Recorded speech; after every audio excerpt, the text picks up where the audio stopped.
Return. Happy Halloween! Yay! Spooky. This is fun. I'm excited to be here tonight. We are going to have a good evening talking about what it means to overcome. But here's how I like to start all of my messages recently. I'm going to tell you guys exactly where we're going to end, and then we're going to get there together. And I think this is important because I don't want to surprise you at any point. I don't want you to be like, I didn't know we were going there. I want you to know exactly where we're going to go, and then we're going to get there together. And here is where we're going to end. In fact, this verse I'm about to read will literally be the last thing that I say on this stage tonight. And it just reads this. This is in John 16:33.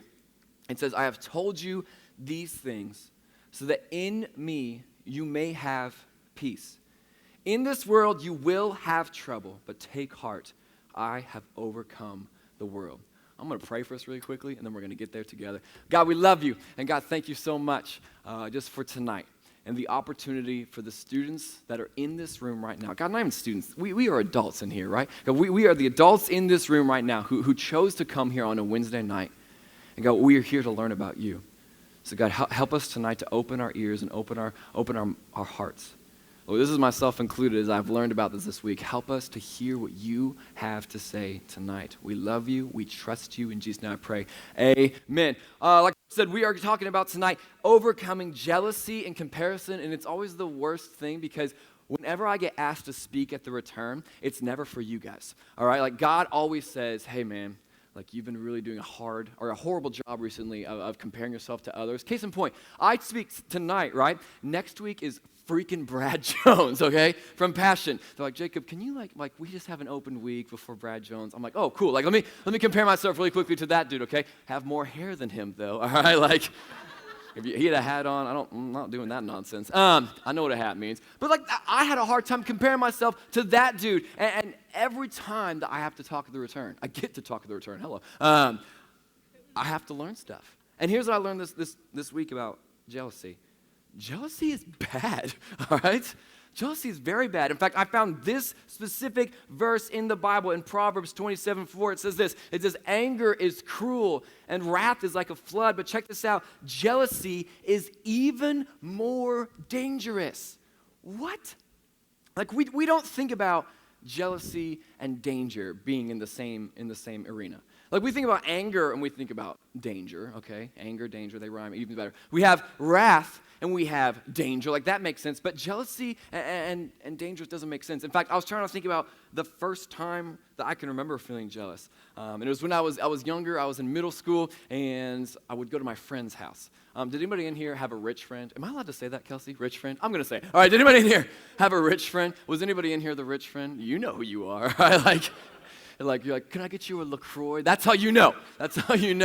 My rich friends, I'm not going to say their names, but we would go to their house, and I'd pull in, and he had a pool. And I'm not talking like a pool. I'm talking about a pool, all right? He had an in-ground pool. It had fountains. It had a diving board. It had floaties. It had lawn chairs and everything around it. It was amazing. I went to another friend's house once. He was like, Jacob, you want to come swim? And I said, sure, I guess so. And I get there, and it's an above-ground blow-up pool. And I was like, actually, I'm sick, right? Like, I don't want to go in that pool. But I'd go to my other friend's house who has a pool, and it's in-ground. It's heated. I have another friend. This is my really rich friend, by the way.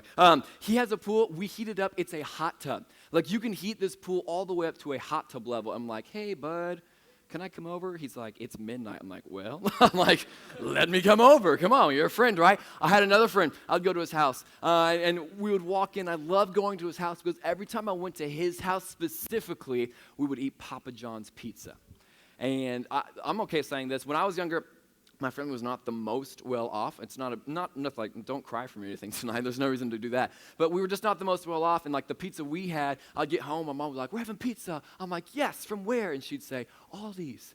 And I was like, oh, Aldi's. And then like even worse, like my dad lost his job and we're like, we're having pizza. I'm like, yes, this is amazing. And I'm like, from where? And she's like, I'm making it. I'm like, oh, like, that's okay, like that's weird. I'm gonna go to my friend's house. He has Papa John's. I'd go to my friend's house though. We'd have Papa John's. It was amazing. I'd open the refrigerator and there'd be Coca-Cola in there. I'm like, excuse me, where's the Sam's Cola? Right? Like, do you guys have Dr. Thunder? Or some of you guys, if you don't know what I'm talking about right now, you're the rich friend. All right, like. If you've never heard of Sam's Cola, you're like, I thought there only was Coca-Cola. Ooh, you have so much to learn in life. But like those are the times that I was jealous, and I would leave their houses. I'd come home, and I'd be like, man, I just wish I could be at their house. I wish I could have that. And I always thought, that's not dangerous. Like, I didn't go to their house and slap them, right? Like, ooh, I'm so jealous. I didn't like attack them. It was my own thing. It was in my own mind. And here's the problem I found out. Jealousy is a sin. Just so you know, by the way, okay? Let me just like write that down. Jealousy is a sin. But jealousy is a sin that leads to other sins. It is a feeling inside of you that it comes in, and maybe you feel it for a second, you're like, oh, this is just my thing. Like, wow, I really wish I had that pool. That's super cool. But jealousy leads to other sins. Think about in a relationship.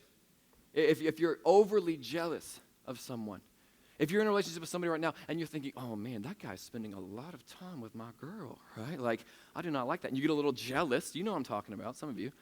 And you go, and sometimes you say things that you don't actually mean. But you think you're justified. You think it's okay to say. You do things you don't want to do, but you think it's justified. It's okay because you're so jealous. And jealousy just leads to these other sins. In fact, jealousy, a lot of times, it will lead to resentment of a person that you're jealous of. I never got mad at my friends because they were, more well off than me. But there was definitely times I had a moment where I was like, what gives you the right?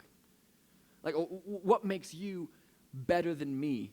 That you get to have this and that I don't get to have this. And it leads to these weird feelings inside of us. And that's why I think the Bible is so clear, and it says it's dangerous. Which is why I think we're talking about it tonight. That you have to overcome jealousy when it comes into your life. When you feel that envy, you have to suddenly get that away. You have to overcome it. And to overcome it, you have to know what causes it, where it comes from, and what it means. And then the first thing, I think this is super important about jealousy that I've kind of learned by studying and looking at this week, is that at the heart of jealousy is comparison.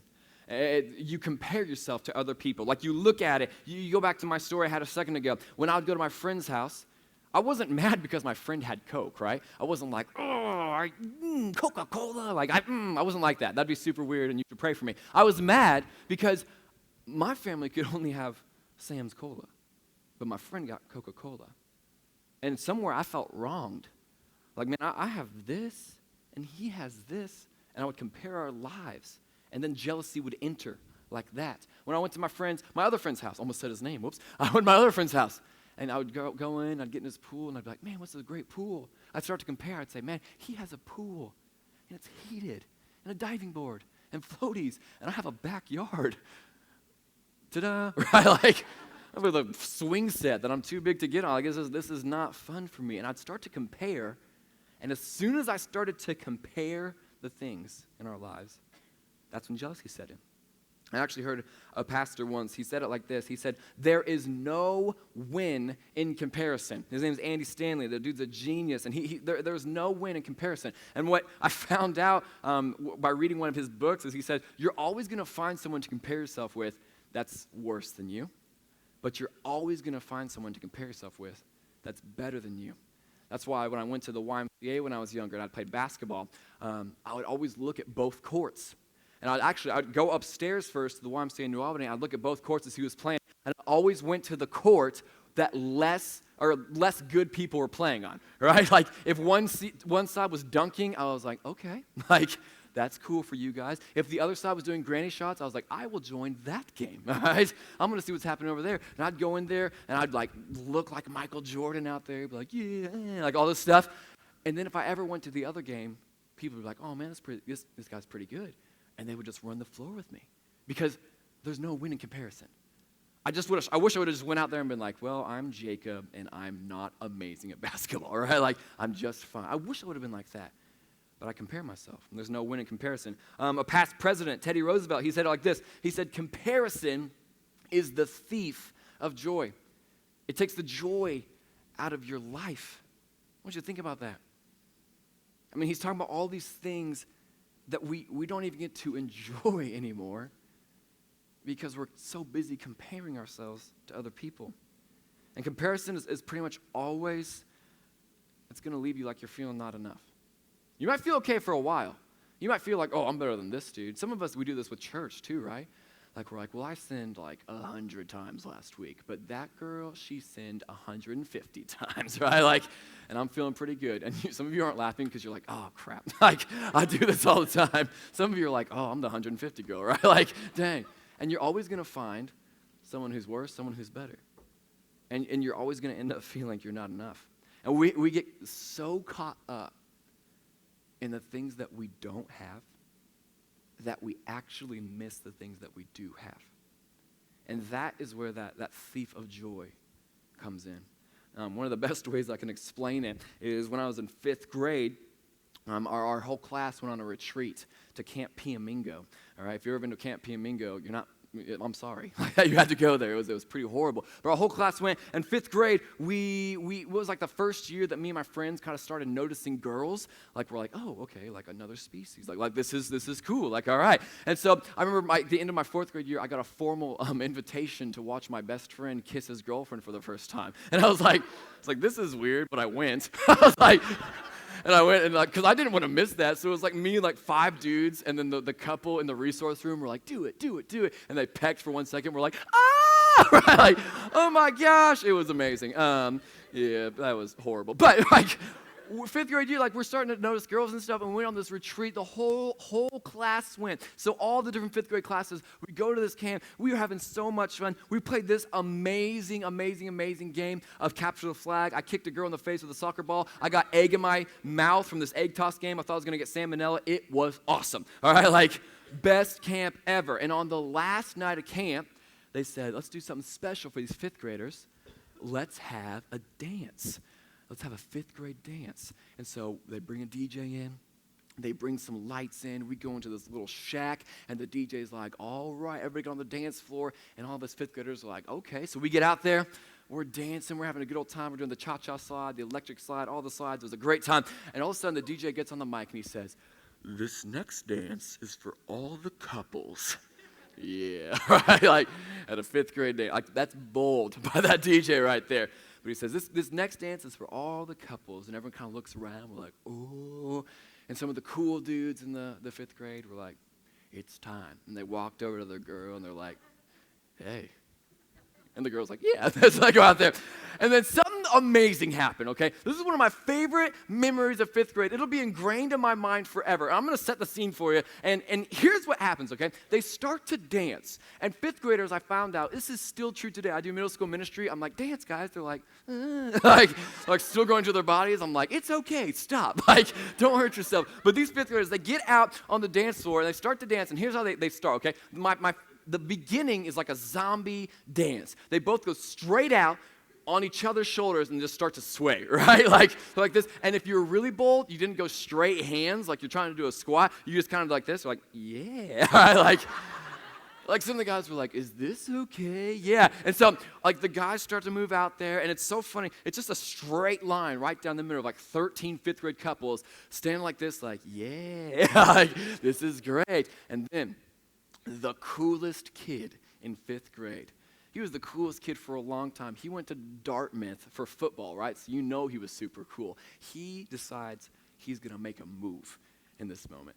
And he takes his hands, and he's one of these guys, by the way, all right? He's grabbing shoulders, all right? Like, and he takes his hands, and he's like, and he goes down, all right?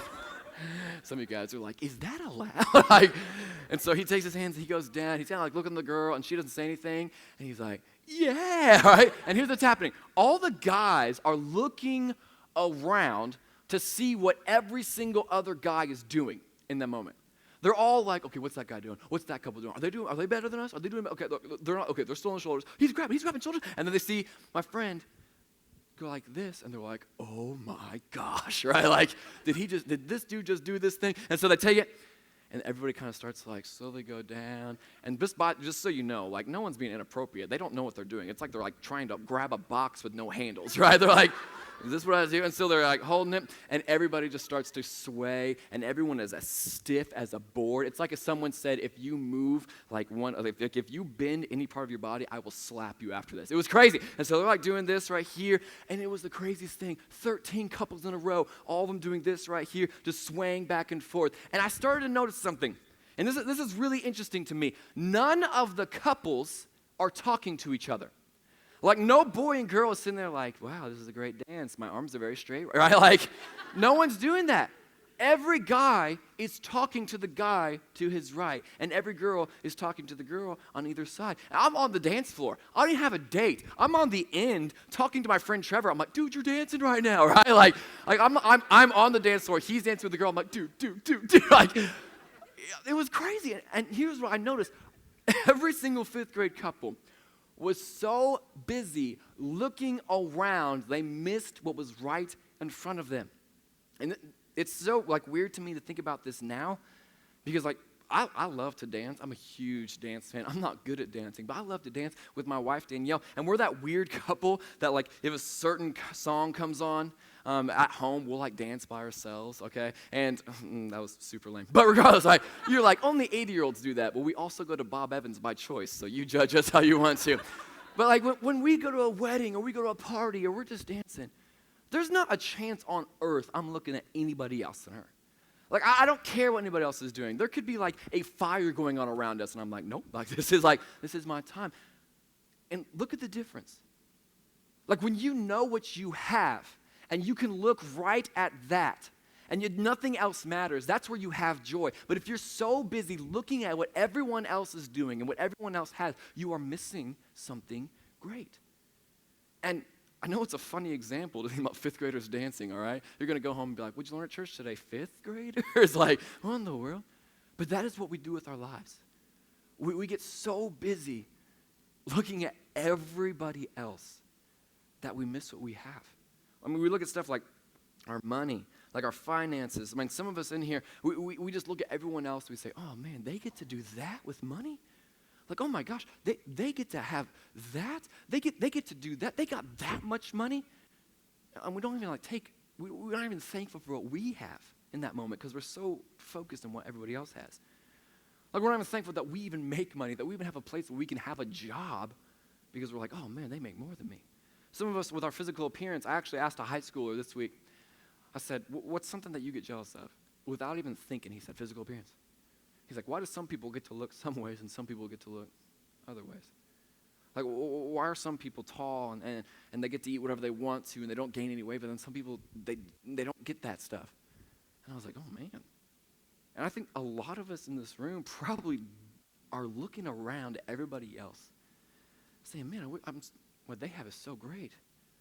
Why can't I have that stuff? And comparison, if we compare ourselves to other people, if we only focus on what everybody else has, we're never going to have joy. Comparison is a thief of joy, and comparison is the heart of jealousy. I think this is even harder in modern times because of social media. You get on Instagram and everyone's going everywhere, everyone's doing everything, everyone meets everyone. You know what I'm talking about. You don't see the most boring days. Me and my wife, we went to Disney this year because we're children, and we had so much fun. But we're posting pictures. I'm like, the castle, right? Star Wars. You know what I'm not posting pictures of? It's 1,000 degrees and kids are screaming, all right? There's moments in Disney where I'm like, why am I here right now?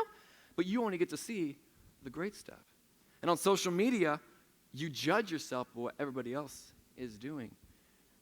And it becomes this horrible, horrible, horrible comparison trap, and we have to overcome it. Some of us have just not lived in joy for so long because we're so busy comparing ourselves to other people. There's this verse in Proverbs that talks about how an anxious heart, it weighs you down. And some of us in here, I think right now, we have an anxious heart because we're so worried about what everyone else has and we don't have. And we have to overcome. We have to overcome jealousy and comparison. And the Bible is very clear on how we're supposed to do it. And actually says it in Philippians chapter 4, verse 11 through 13, which I think this is a verse that a lot of you know, but maybe we've never used it in this context, how Paul, the apostle, actually wanted us to read it. And it says this in verse 11, it says, not that I was ever in need. This is Paul talking. For I have learned how to be content with whatever I have. Here's what I know. overcoming jealousy and comparison is living in contentment. You can leave that verse up there for me, Lee, if you want to. I mean, you look at this, he says, I'm not saying this because I have need, for I have learned to be content. Whatever the circumstance, whatever happens, I know how to be content. He says, I know what it is to be in need. I know what it is to have plenty. I have learned the secret of being content in any and every situation, whether well-fed or hungry, whether living or in plenty or in want. Do you know what he's doing right here, by the way? He's doing comparison words. He's using exactly what we're talking about. He says, some of you are hungry. Some of you are well-fed. Some of you have plenty. Some of you are in need. And he says this, but guess what? Over all of that, I have a secret. I know how to live and be content through all of that. He says it doesn't matter if you have a lot or a little. It doesn't matter what you look like. It doesn't matter how much money you have. He says, I know how to be content through all of that. And he says it in verse 13. He says, I can do all this through him who gives me strength. Do you notice what he says there? He says, I can do all this. Some of your versions are going to say, I can do all things. And that's great too. But you have to look at it in context. He's saying, I know how to be content. I know how to be content in every situation. I can do all of that because of Jesus who gives me strength.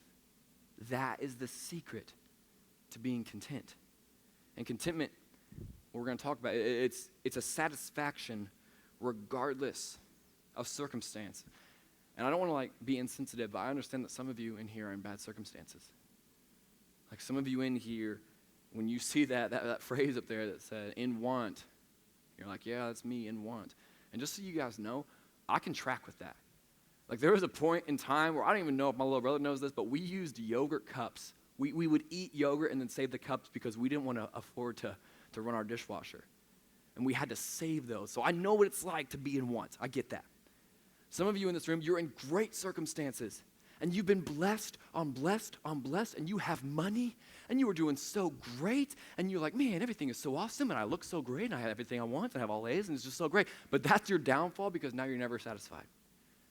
And Paul says this, he says, I have a secret to be content regardless of circumstance, to be satisfied regardless of circumstance, and the secret is Jesus. And it's just simply letting Jesus be your enough. It is looking and saying, man, look at what Jesus has given me. I mean, in every single situation. Every single situation. Some of us in this room, we're single. And for us, being single, we look at people who are in a relationship and we're like, well, I hate them, right? Like, I hate that you're happy right now. Some of you know exactly what I'm talking about. You see a happy couple and everybody else is like, oh, they're so cute, I love them. And you're like, well, I hate them so much. You get it. Are you letting Jesus be your enough in your singleness? Like, before you look for a partner, are you allowing yourself to be fulfilled by Jesus and say, you know what, it's okay if I can't find a partner because I have Jesus. I have a secret to being content no matter what. I'm letting Jesus be my enough in every single day. Some of us, it's with our money. And some of us, imagine this really quick. What if God, it was in his plan that you never made more money than you did today? Oh, some of you are like, oh no, right? This is horrible. Me included. Oh no, that would be scary.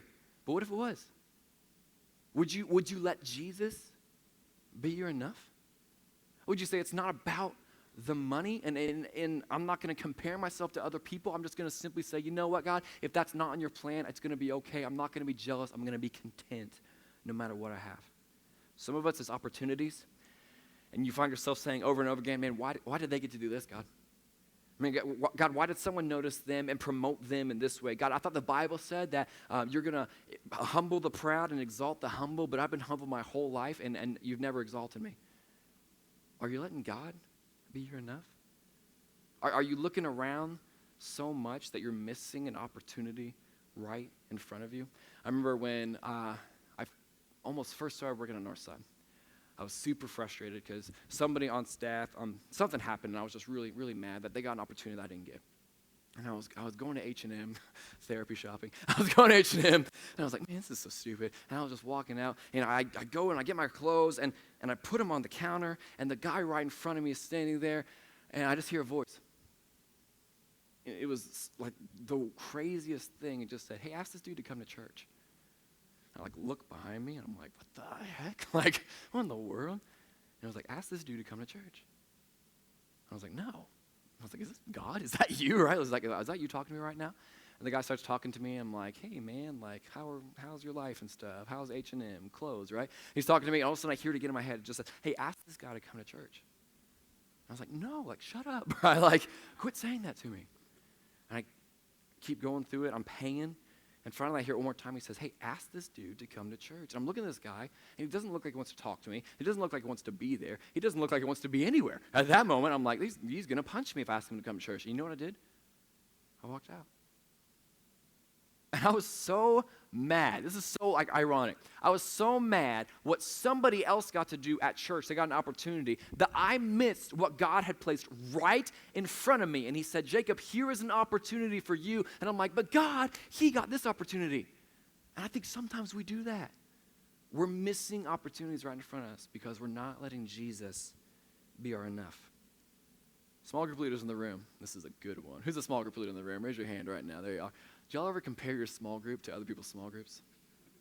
And you look at one small group and you're like, are they releasing a worship album? Right? You're like, what in the world? You're like, they have such good conversation. That person's getting baptized. That group just talks for so long. Did I just hear that group laugh over there? That's amazing. Are you comparing your group and getting jealous of other groups? Or are you letting Jesus work in your group be enough? This is something I used to struggle with for sure. Man, I lead a high school group. You want to talk about tough? You look at leading freshmen versus seniors. When I had a freshman group, I was like, God, please, just take me, right? I was like, I know in the Old Testament you send a chariot, just send it down for me right now. I cannot do this right now. And now I'm a senior leader, and some of these freshman leaders come to me, and they're like, oh, man, this is so hard. I'm like, well, our group prayed, and we had 3 kids cry tonight, so I don't know what your problem is, right? And some of our own leaders, some of us in this room, we are working for God, and through our work for God, we are comparing ourselves to others. And we're not letting Jesus be enough, even though we're working for Jesus. Man, if there's one thing I could tell you tonight, it's just simply this. Let Jesus be your enough. Live in that contentment that is him. There's that verse in Proverbs, not but 4 verses before that. It talks about this peace that passes all understanding. Don't you just wish that you could have a moment where you had a peace that passes all understanding and you weren't worried about everyone else, you weren't looking at everyone else, but you're just simply saying, man, I know exactly who I am. I know exactly what God wants me to do. I know exactly who Jesus is, and he is enough. That would be so nice. We just sing that song always. And it said, in the bridge, it says, I lift my eyes up. What if that was your prayer tonight? That you said, you know what I'm going to do tonight? I'm going to lift my eyes up. I'm not going to look to the left and the right. I'm not going to 5th grade dance anymore. I'm going to look up. I'm going to know who God is. I'm going to know that he is enough for me. And I could talk about this all night, y'all. I don't know if you noticed this, but I'm super excited about this. But I think it's more important that you guys talk about it in group. So here's what I want us to do. I'm going to do something that I hate when pastors make me do, but I actually always appreciate it, so just bear with me. Can y'all just close your eyes with me for a second? Come on, close them. Oh, yeah, right? There it is. Nobody do anything weird. Just be mature. And here's what I'm going to do. Like I promised you a second ago, I'm going to read this verse over you. But I'm going to stop and I'm going to talk about some things as we go through John 16:33. And I want you to imagine right now, because Jesus was saying this to his disciples, I want you to imagine this right now, that Jesus is saying this right to you. And this might be weird for you. Maybe you don't believe in Jesus. And if that's true about you right now, I just want you to give it a chance. For right now, just open your mind and say, okay, what if this was real? What if he's about to read from the Bible is real? Let me read this to you. Imagine he's saying it to you right now. And Jesus says to you, I have told you in this room, in Southern Indiana, in New Albany, in Northside Christian Church at the Return, I have told you these things so that in me you may have peace. In this world you will have trouble. In this world, you're going to compare yourself. In this world, jealousy is going to come. In this world, you're going to be filled with envy. In this world, you're not going to have enough. In this world, you're going to have too much. In this world, you're not going to have enough money. You might not have enough food. You might be in a hard place right now. You will have trouble, but take heart, for I have overcome the world. God, we love you. And God, we thank you so much for who you are right now. God, because right now, who you are simply is enough for us. God, we're jealous people. It's just who we are. God, we're going to have moments where we look to our left, we look to our right, we see what other people are doing, we're going to say, man, I wish I had that. God, help us in those moments. When we do look to the left and the right, that we instead lift our eyes to you. When we say, God, you are my enough. And we live in contentment, and we get rid of comparisons so that we can get rid of jealousy, which is dangerous. God, help us not to be overcome with evil, but to overcome evil with good. We love you. It's in Jesus' name that I pray. Amen.